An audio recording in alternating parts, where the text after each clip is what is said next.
All right, welcome back, everyone. This is Two Vintage Sports Guys. This is Joe Randacci. And this is Paul Gallagher. Welcome, Paul. How you doing in sunny Atlanta today? I'm doing well. I bought a bunch of upper deck hockey cards, and I'm seeing what kind of big pulls I got out of those, and I'm watching a little March Madness. Although I don't know who's who in this whole. All right, It that's a it, it perfect. is amazing how much money I used to bet on this, how much I used to pay attention, how much time I used to take off work, and now I don't know who's who. So I think So you that's a didn't sign you that didn't I'm even do it. vintage. You didn't even fake a bracket this year. Didn't even fake a bracket this year. No. So I usually I get into a bracket with like a bunch of guys and I get wiped out on day one. This year I couldn't get anybody to join and I'm at like 98% killing it. Like On CBS, yeah, you're the alone king. in a group with me and my awesome picks, like for once. But so if we look at the as we're entering day three here, which means it's the Thursday, Saturday games, so it'll be followed by the Friday, Sunday follow-ups. Uh, there hasn't been any major surprises other than Duke was down. Duke is the one seed, Yeah. was down to the 16 seed Sienas by 14 at halftime and came back and won that by 6. So a 20-point second half turnaround. My St. Johnny's with Mr. Rick Pitino beat And then number where's 12. High Point? What state is High Point Yeah, in? yeah, yeah, yeah. What is that? Let me get my Oregon? one St. John's Portland? moment there. They Oh, they finally sorry. I won their shortchanged you. second NCAA game in 20 years after last year winning one and getting knocked out by John Calipari and Arkansas. St. John's beat Northern Iowa. Kansas beats Baptist, special there. Michigan State, Dakota, UConn, number 2 seed, did struggle, but they beat number 15 seed Furman. And to your point, there was High Point, High which Point. was There we go. High Point. That was the one of the big upsets. Number 12, High Point beat Wisconsin. Number 5 on a Sid, did you watch any of that? Do you know what happened No, with the that only game? game I watched is one that I bet $200 on a game. It was the play-in game, and my son called me and said, "Can you place a bet for me?" And I did. Father of the Year. That's kind of the habits I'm instilling. And we lost. So I think it's the lesson there is don't bet on things you don't know about. It was a gimme. There was a play-in game, but somebody wasn't playing who should have been playing, and it's all fixed at the end of the day. So I lost $200. All right, well, that's the way to continue this conversation. And High Point, just to finish it, which was actually pretty cool.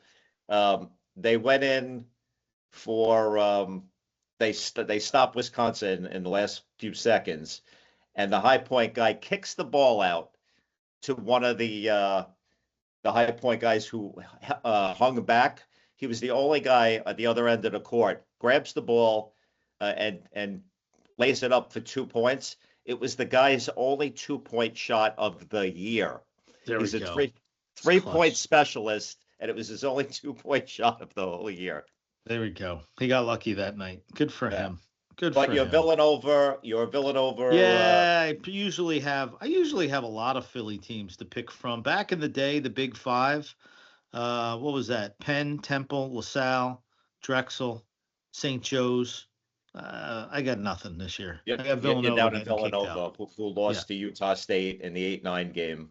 Yeah, And yeah. but That's so not- far there that's haven't not been any major upsets. I think this is going to be another year where out of the final 4, you're going to have either 3 or 4 ones or 2s. Yeah, it looks like it. And it has to do, and I don't know whether you've seen Calipari and some of the other guys talk about NIL and the roster spots and movement on the teams. It's gotten a little bit chaotic, and that's the rich get richer. So the number 1 seeds and the number 2 seeds are the ones that do everything. So maybe that accounts for a little bit of my lack of enthusiasm that you hear in my voice here about the whole Well, thing. just to end it on this, what's become very interesting, and again, you could either love or hate this whole NIL portals, buying players, teams becoming good out of nowhere.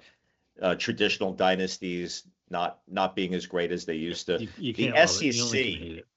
the SEC, who we know kill it in football, college football, now are like contenders, like Alabama, Georgia, uh, Vandy, Tennessee are all good now, and they were never traditionally good college basketball I realized that you moved away from Georgia, but just by saying it, I had to look out my window to make sure there wasn't SEC fans ready to pitchfork hunt you down. You're not allowed to say stuff like that in the South. So What please never say that again. that college basketball matters in the SEC?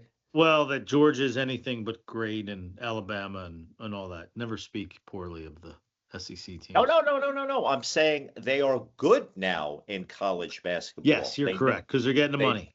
The money's never being were. shared. But Yeah, they cards are. wise, Arkansas, if we start looking at Alabama. some cards around college, what are you seeing, or what do you think? So I think, yeah, if you like that, you go into the Topps U and the Bowman U product line. You look at, and then you start to be able to go back to our good friends at Leaf and Panini, because they have college basketball players that they market the cards to. So in that one, you really just like to go after players that you like, and maybe it's up and comers, or maybe you're a fan of a team and you collect all of that player. But I think that's the reason you're not investing per se in anything, but you're just collecting for the good old sake of collecting. And you're looking at Bowman U, Topps U, and Leaf and Panini. Well, you were mentioning earlier about certain, it's just coming down to licensing, and why don't you explain with the Boozer twins and Leaf? Yeah, so I think it is all licensing. That's why you've seen Topps become bigger and bigger and bigger. They have the licensing, meaning that they can actually show a player in his proper uniform, and they have that now for NBA, NFL, and baseball and F1. So when it comes to colleges and it comes to different players, the NIL allows these kids to sign with whomever they want. So I don't think you have one, university or college league anymore, but you have players that are allowed to promote themselves through, in this case, Leaf has the Boozer twins. I think that's probably one of the more exciting, duo and team. That the Duke team is always exciting. So you have them, and so you're able to really pick and choose and go after the players you like, and that takes you into different markets with Leaf and Panini, which I love. I'm a big guy. I'm a big fan of Leaf, big fan of Panini. I know that that may not be a popular statement, but that's a vintage guy saying what he wants to say. So it looks like you could just buy from Panini, to your point. Like if you're a UConn fan, you could just buy 24 cards per box, 6 packs per box, 4 cards per pack, and you could pretty much build your whole starting five. You're going into retail, you're buying retail, you're just buying stuff off the shelf, and you're enjoying it. Now, is it any fun? I mean, going back to why do people collect and how we used to collect. You and I, going back 150 years ago, collecting cards, for 25 cents for a pack for a stale piece of gum and 10 cards that smelled like a stale piece of gum, would collect, right? And then all of a sudden, around, what would you say, mid to late 80s, you could just buy the whole year's worth. You'd buy the whole set. Yeah, I used to buy the a whole set box, for my son. And it was 100 times cheaper. But it was no fun at that point for me. It was mass produced, right? It was just you're just getting it to put it away in the attic, or something. It was just buying it. You're right. There was no fun to it. There was no chase, let's say, and I think that's what it all comes down to today. We're all chasing something. I have we can talk about hockey cards after this, but you're chasing something, and that's the fun of it.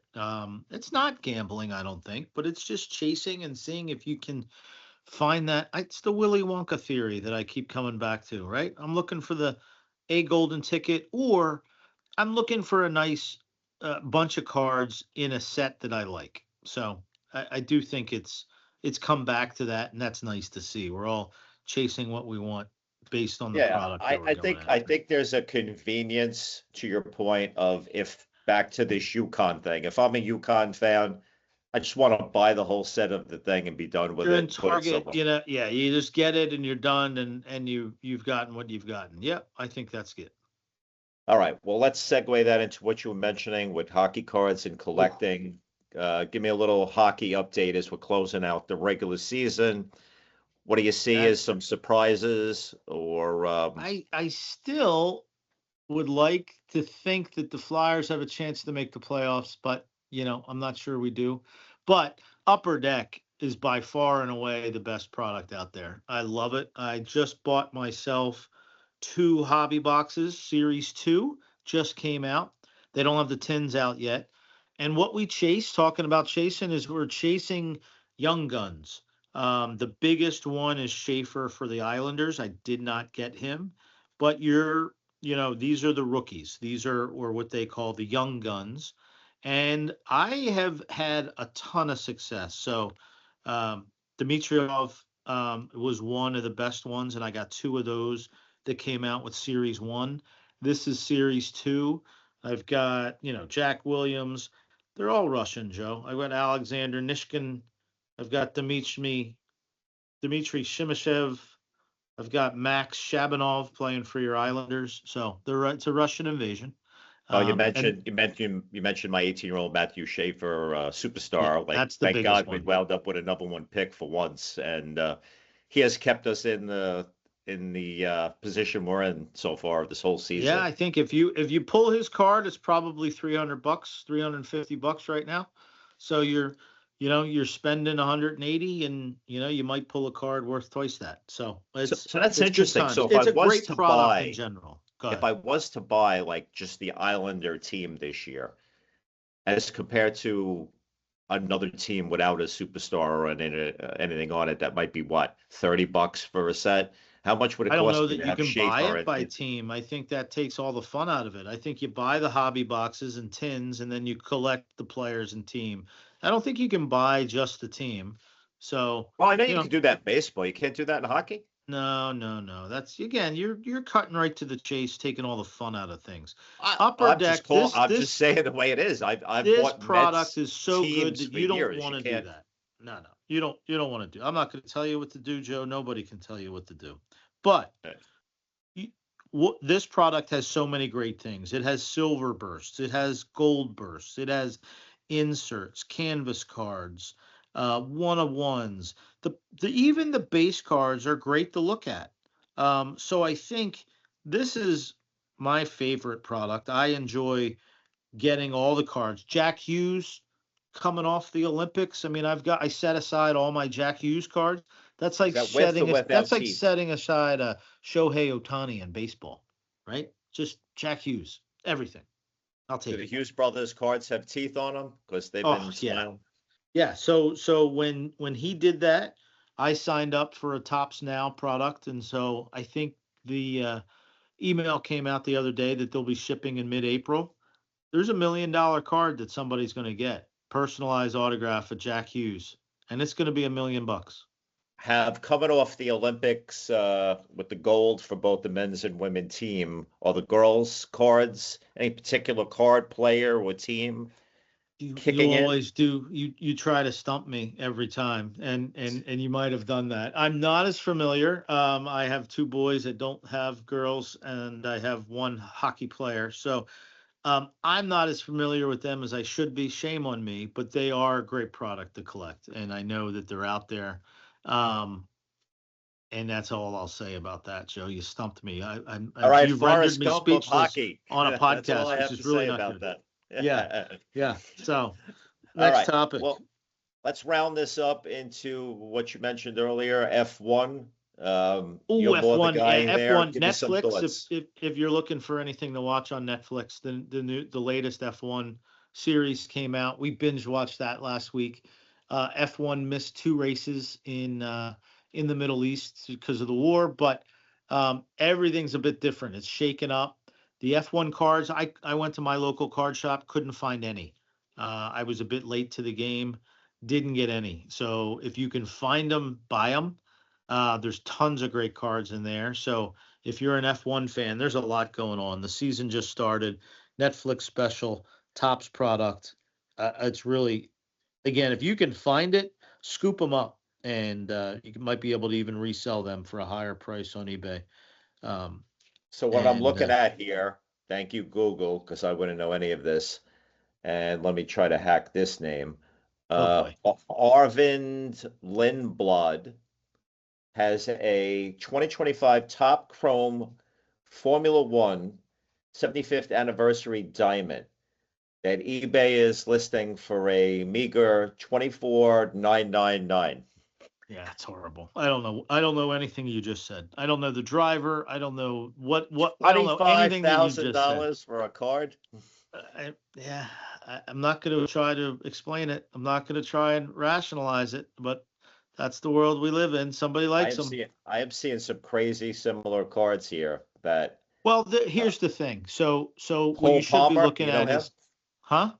Cole Palmer. Do you know Cole No, Palmer? I don't know what you're looking at. You're not even looking at F1. So you No, should I be am. looking I at am. Kimmy. So here's what you Google, because you have a hard time even Googling, which is a shame. Who We're won gonna go there? who You won don't the wanna go there. last race? So start there. Who won the last F1 race? Young fella by the name of Kimmy. 18-year-old. Kimmy? He's an 18-year-old F1 driver, just won a major F1 race. And his card's got to be going up in value. But again, it comes to a team. Are you team Ferrari? Are you team Mercedes? Or you team Aston Martin, which you're probably not because they're not that good. McLaren got off to a bad start at two did not starts. So it's Hamilton is great. You're going to find a ton of cards in F1. Hamilton, Verstappen, everybody. But Kimmy is an 18-year-old kid who just won his first big race. I mean, you're Kimmy starting. Antonelli? Is that him? Yep. See, you an Italian fella. Sure. First Italian to Hey, win in there we go. 26 years. Give him a And bat and Kimmy a glove. Antonelli, We'll put him on the look team. look up his cards, what they're going for and what they 350. Yeah, see? Boom. Boom. Big time. Interesting. I'll have to start looking at some of Italian F1 cards. There we go. Yeah, check out the Netflix special first. And it's a behind the scenes launch into the season. They made some big changes into the cars, more electric. Max Verstappen's not a big fan, calling them Mario Karts, that sort of thing. So if you've got an Antonelli, F1 fan, first F1 win, Chinese GP 2026 card. $6. Okay. $6. There you go. That one. But again, it's again on my theory that I will preach every single week, which is, you're not collecting cards just for the money. And if you are, God bless you, go after it. People flip houses and make a lot of money doing it. People flip cards, make a lot of money doing it. God bless you, go for it. But as a vintage old guy, I'm going to be collecting things because I like the player, I like the team, I like the sport, or in the case of Upper Deck Hockey, I like the card. I like all the cards. So not only do I like the sport, but I like everything. And then I'm chasing the Willy Wonka. I'm going for the young guns and seeing what happens. So whatever you're in it for, be in it for you. All right, we're going to end on an F1, and with your little snide comment before, we'll end on an FU too, and we'll have to now turn this to a PG-17, there we PG-13. But all right, once again, for two vintage guys, that's my vintage moment. Randacci. I went for a walk. We can talk about something other than sports to close it out. Speaking of FU and kids, I went for a walk today. Should motorized bicycles be allowed on the sidewalk? Motorized. So these electric big bikes that you see people riding, kids and adults, should they be allowed on the sidewalk? That's a tough one, because if regular bicycles are, I'm going to get that your point is they're going too fast, it can mow you down. Some kid